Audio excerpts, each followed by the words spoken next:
IGN is well known for giving all sorts of media a stamp of approval in some regard, especially when it comes to games. For the longest time, I found myself relying a little too much on IGN's stamp of approval to tell me what game or movie is good or bad. This pretty much deterred me entirely from certain games that I very well could have had a lot of fun with. So I decided to put the rating system to the test and play some of the worst rated games I could find on their official site. And at the very end, I will be ranking them myself using what I like to call the funometer here. The funometer, aka tiermaker.com.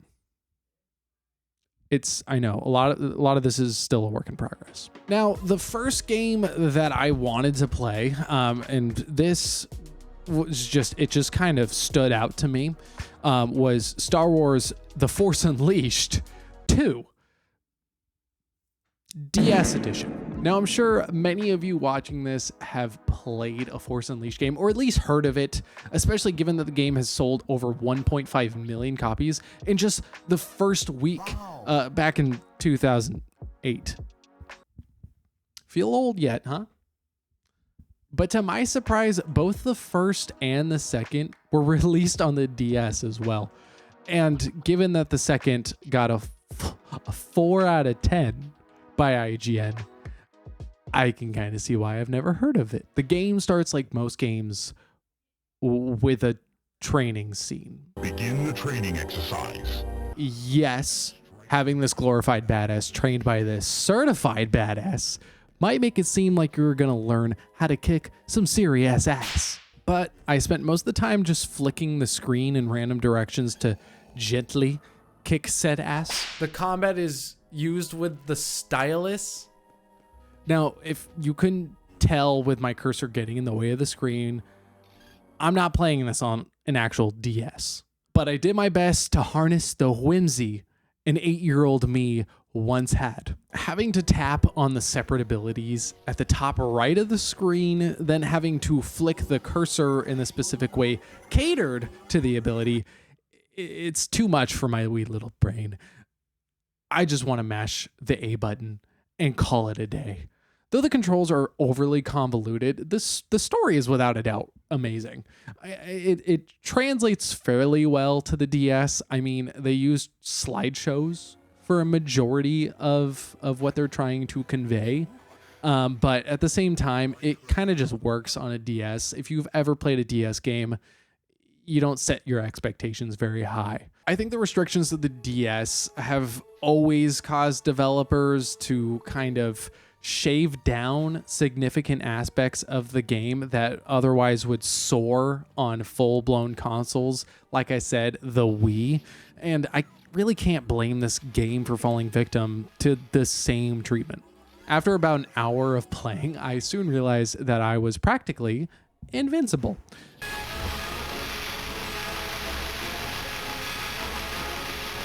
And eventually I started to kind of fall asleep.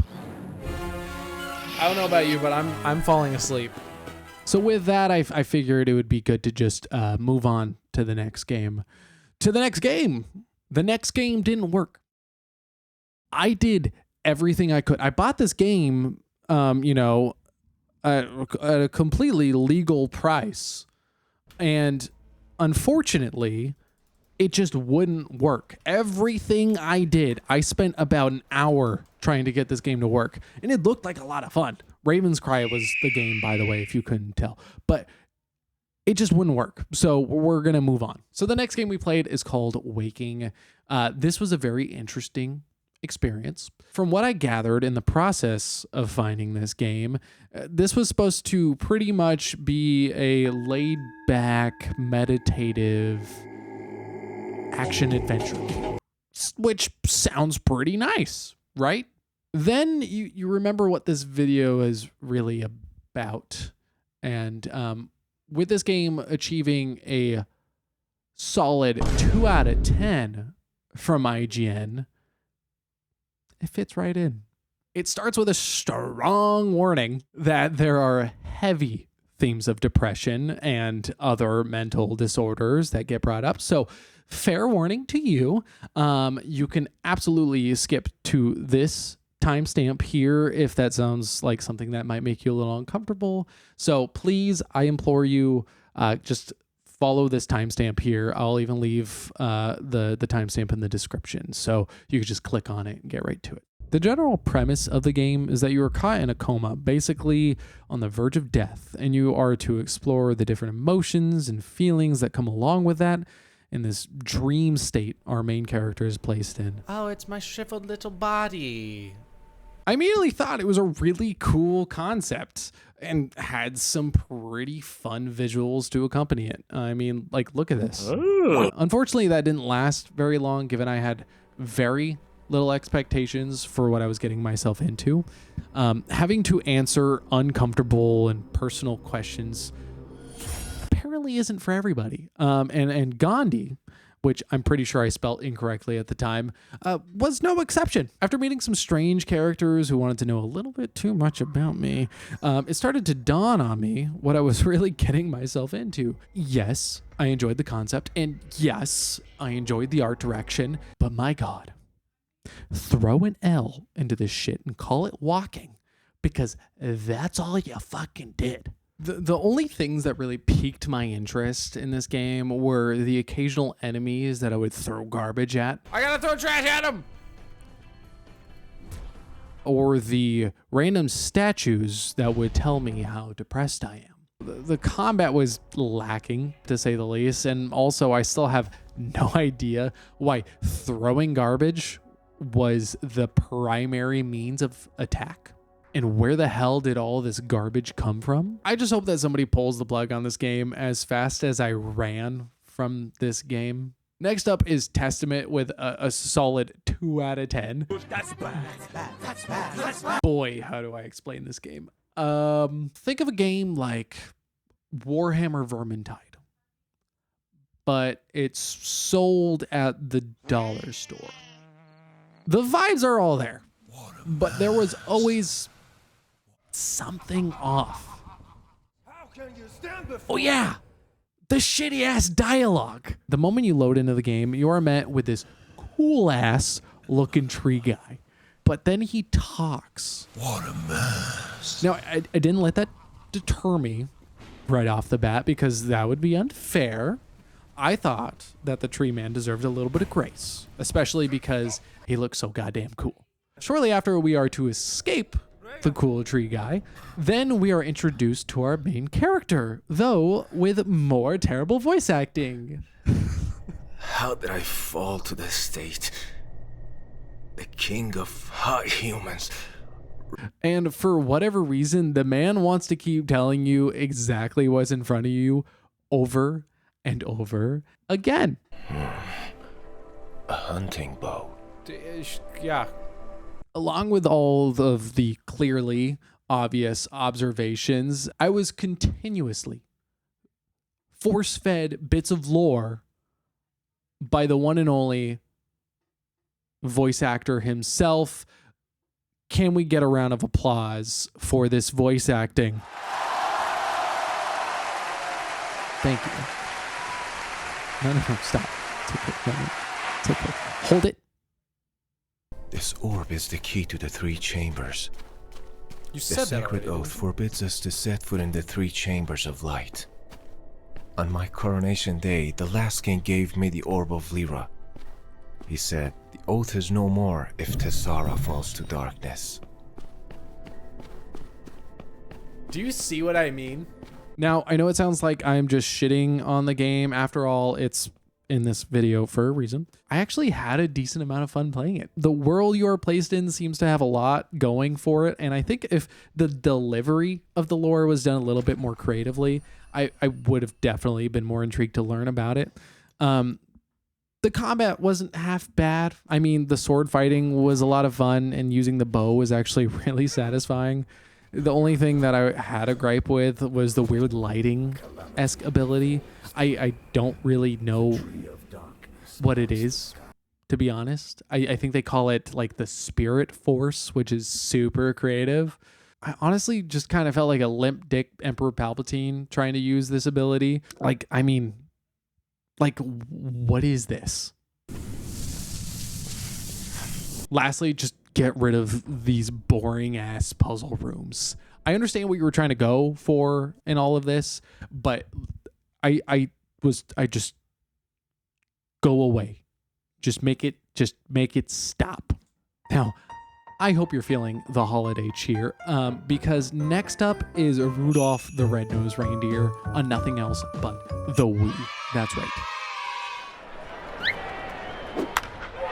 This game offers an atrocious score of 1.5 out of 10. Thank you, IGN. Literally labeled as unbearable, with words such as dull and lifeless and a blatant cash-in on the Rudolph name. And to that I say, they're not super far off. The game was clearly made for families who wanted a quick and easy to play Christmas game in their collection, or at least I hope that's what they were trying to get at. Assuming that this game was around $10 to $15 back in the day, I would honestly have some mixed feelings popping that disc into my Wii on a Christmas morning, but this ain't 2010 anymore. And the world of emulation is upon us. Plus, it ain't even Christmas. So when I say I had a great time playing this game, I ain't lying. The biggest problem I had was playing it on a PlayStation 4 controller. It was perfectly calibrated, if you ask me. That won't be a problem for one of the future games we play down the road. I promise.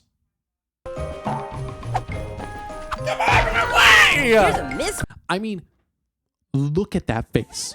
That is the face of a free adult man playing a game over a decade old and having the time of his life. I was so focused on some parts that the world fell silent. I harnessed my Christmas spirit and I was on a mission to get those presents under that tree. Damn it! Present away! There were casualties. Yes. And no, the silent waving Yeti didn't touch me. Where do you keep coming from? But in the end, I saved Christmas, damn it. And, oh, we're back on the main menu. To finish this video, I wanted to pick the worst rated game on IGN's site. And I was given 3 options. The first one being Looney Tunes Zany Race with a whopping 0.5 from IGN.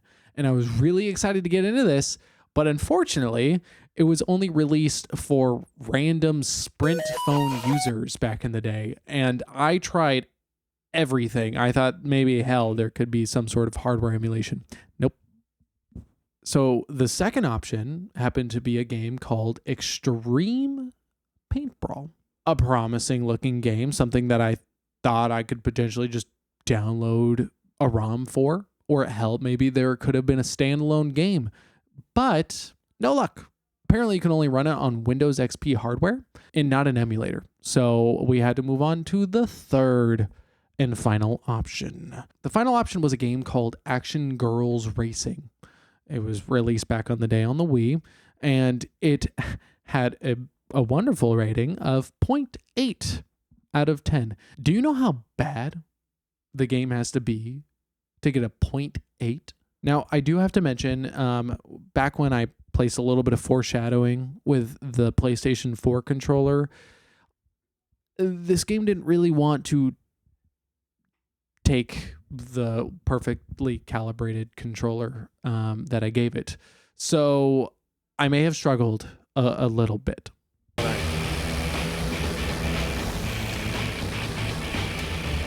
Which button?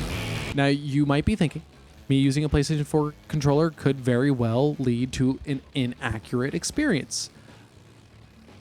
But trust me, the controller was the least of our worries. When you start the game, you are given a main menu that looks like Zoe 101's pile of vomit. Then, look at these characters. They just look like if a blind Bratz doll tried to do a self-portrait. And even beyond the loading screen and on the track, looking at these girls just kind of makes me sad. Speaking of the track, and yes, singular track, all the tracks in the game need to be unlocked one by one through playing the game and winning races and blah, blah, blah. I mean, just the one track.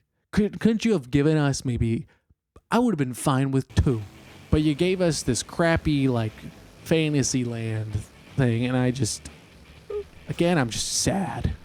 Oh, you sad, whatever the hell you are. As you can tell, I am clearly struggling with trying to get through the track, and the controller doesn't help, but I felt like with the amount of walls and objects on the track, even an actual Wii remote wouldn't have helped. I cut this one short, guys. I'm not going to lie. I just spent most of the game in last place or face first into a wall, and at the end of it, all I could hope for was that my fist wouldn't end up on the other side of my monitor. So after spending just 8 hours of my life on these masterpieces, I think I have come to the conclusion of where these games might be placed on the Funometer. So now I must present said Funometer. So at the top, S tier, I'm going to have to throw Testament right there. I mean, the game had everything I like personally. Shitty voice acting, but overall, it wasn't half bad of a game. Second of all, I'm going to have to place Rudolph. I think Rudolph was a lot of fun. Yes, there was only like 10 or 15 minutes of the game, but goddamn, it was good. 3, I think Star Wars. Yeah, Star Wars, it was a fairly polished game, though it was placed on the DS. Wasn't done perfect. It was still good. 4, I'm going to have to place Waking there. It was just a boring game. Like, I don't really have much else to say about it. And then 5, I think I might just put Action Girls. And then finally, Raven's Cry. I really wanted to play this game, but I couldn't. So at the end of it all, I really appreciate you guys watching this video. I just had an immense amount of fun playing these games, and I really just, I don't know what else to say. So thank you again. I will see you guys in the next video. Peace.